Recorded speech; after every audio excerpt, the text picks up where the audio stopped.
नमस्कार, मैं Advaita Pandey newer mind की ओर से एक बार फिर आप सबका स्वागत करती हूँ।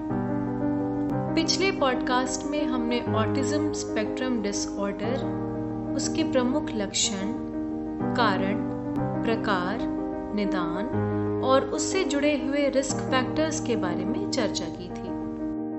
हमारा आज का विषय है ऑटिज्म को कैसे पहचानते हैं, उसे किस तरह से स्क्रीन किया जाता है और ऑटिज्म डायग्नोस हो जाने के बाद क्या क्या इम्पोर्टेंट पॉसिबल ट्रीटमेंट हैं जो ऑटिज्म से जूझ रहे बच्चों की मदद कर सकते हैं। आइए हम बात करते हैं किस तरह से ऑटिज्म की स्क्रीनिंग की जाती है। ऑटिज्म को असेस करने के लिए कई सारे असेसमेंट टूल्स मौजूद हैं, जैसे autism diagnosis interview, autism diagnostic observation schedule, childhood autism rating scale जिसे कार्स कहते हैं, और गैलियम ऑटिज्म रेटिंग स्केल जो गार्स के नाम से जाना जाता है। जो असेसमेंट टूल इंडियन पॉपुलेशन के लिए ज़्यादातर इस्तेमाल किया जाता है उसे हम ईसा कहते हैं, यानी Indian scale for assessment of autism.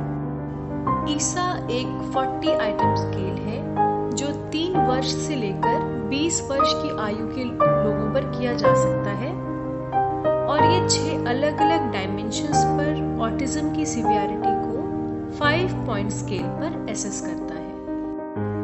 पहला डायमेंशन है सोशल रिलेशनशिप एंड रेसिप्रोसिटी। किस तरीके से बच्चे के रिलेशनशिप्स हैं, उसके अगल बगल किस तरीके से वो बच्चे रिस्पॉन्स करता है, कितना रेसिप्रोकेट करता है, तो वो होता है हमारा पहला डायमेंशन। दूसरा डायमेंशन है इमोशनल रिस्पॉन्सिवनेस। किस तरह से बच्चा इमोशनली रिस्पॉन्ड करता है। कई बार ऐसा देखा गया है कि इन बच्चों में एंग्जाइटी और फियर पाई जाती है, जो उस तरीके से इमोशनल रिस्पॉन्ड नहीं कर पाते जैसे बाकी बच्चे कर पाते हैं। स्पीच, उसकी लैंग्वेज और कम्युनिकेशन के थ्रू हम असेसमेंट करते हैं।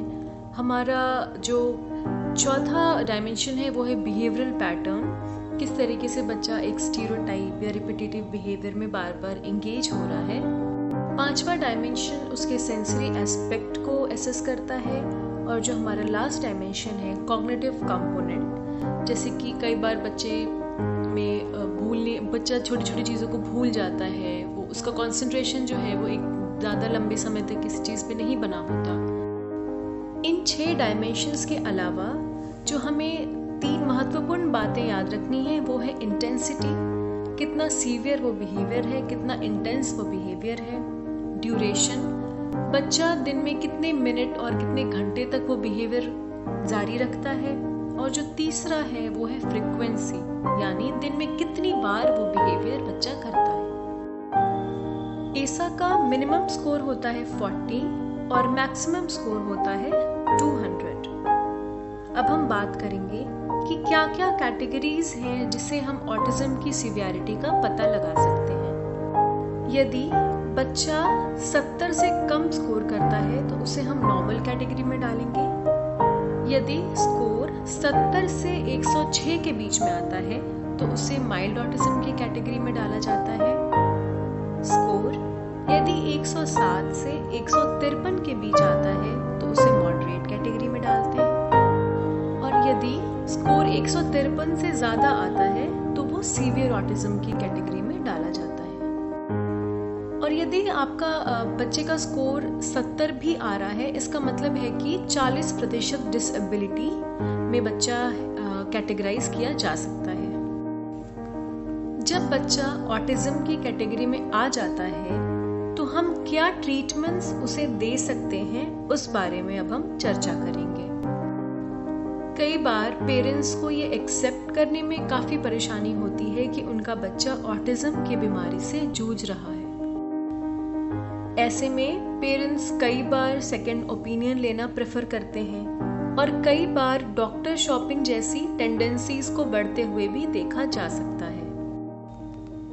इन सब में ये बात याद रखनी बहुत ज़रूरी है कि इस भाग दौड़ में हम अर्ली रिकॉग्निशन और अर्ली इंटरवेंशन का महत्वपूर्ण समय ना खो दें। पेरेंट्स को यूजुअली 5 से 6 महीने का समय बच्चे की बीमारी को एक्सेप्ट करने में लग जाता है, और कई बार पेरेंट्स यह भी पूछते हैं कि हमारा बच्चा क्योर तो हो जाएगा ना। तो अगर हम इसकी डेफिनेशन को देखें तो ये एक न्यूरो डेवलपमेंटल बिहेवियरल डिसऑर्डर है, ना कि डिजीज जिसे हम क्योर कर सकते हैं। ये एक विकास की प्रक्रिया है जो एक ट्रेजेक्टरी के बजाय दूसरी ट्रेजेक्टरी पर चला गया है, जिसे हम ट्रीट कर सकते हैं ताकि वो अपनी ज़रूरत के काम यानी अपनी डेली नीड बेस काम को अच्छे से कर सके।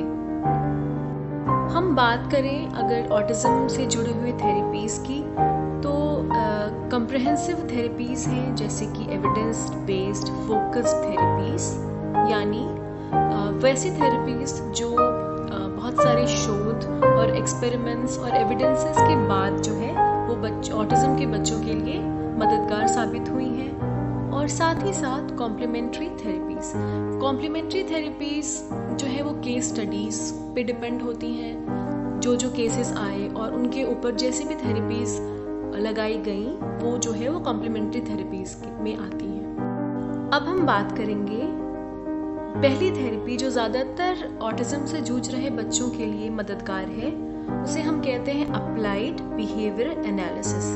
अप्लाइड बिहेवियर एनालिसिस एक साइंटिफिक अप्रोच है जो बच्चे की सोशल स्किल्स, कम्युनिकेशन और डिज़ायर्ड बिहेवियर को बढ़ाना और अनडिज़ायरेबल बिहेवियर को कम करने के लिए इस्तेमाल की जाती है। अप्लाइड बिहेवियर एनालिसिस में कई सारी ऐसी टेक्निक्स यूज़ की जाती हैं जिससे हम बच्चे के बर्ताव को समझ सकें और उन्हें बदल सकें। ये एक्टिविटीज़ स्कूल, घर, कम्युनिटीज़, इंडिविजुअल थेरेपी या ग्रुप सेशंस के द्वारा भी दी जा सकती है। अप्लाइड बिहेवियर एनालिसिस में 3 मुख्य स्टेप्स फॉलो किए जाते हैं जिन्हें कहा जाता है एंटीसीडेंट, बिहेवियरल एंड कॉन्सिक्वेंसेस।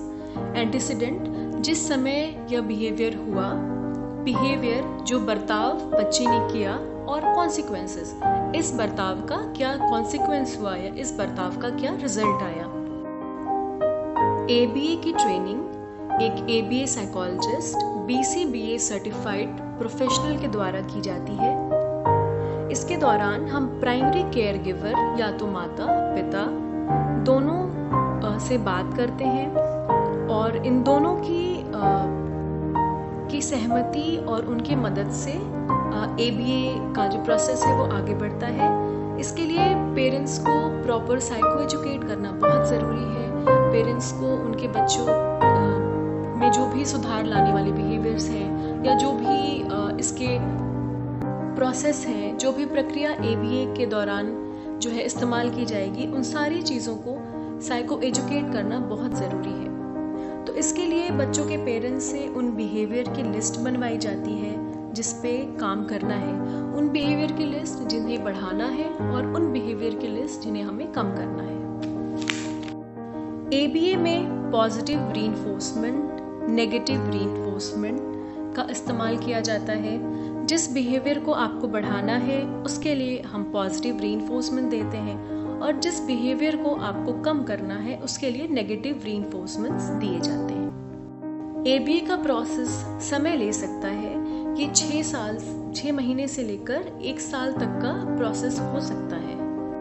जो दूसरे प्रकार की थेरेपी जो ऑटिज्म से जूझ रहे बच्चों के लिए मददगार हो सकती है वो है ऑक्यूपेशन थेरेपी, जो एक ऑक्यूपेशनल थेरेपिस्ट के द्वारा दी जाती है, जो बच्चों के सेंसरी फिनोमेना जैसे उनका रिपीटेटिव बिहेवियर, उनके सिटिंग स्पैन को बढ़ाना, उनका वेस्टिबुलर सेंसरी फिनोमेना जैसे बच्चा बार बार गोल गोल चक्कर घूमता है या एक ही जगह पर खड़ा हुआ वो गोल गोल घूमना, चक्कर काटना, उसके टैक्टाइल फिनोमेना, कई बार बच्चे जो है वो टो वॉकिंग करते हैं, तो उसका सेंसरी इंटीग्रेशन थेरेपी वो एक ऑक्यूपेशनल थेरेपिस्ट के द्वारा दिया जाता है।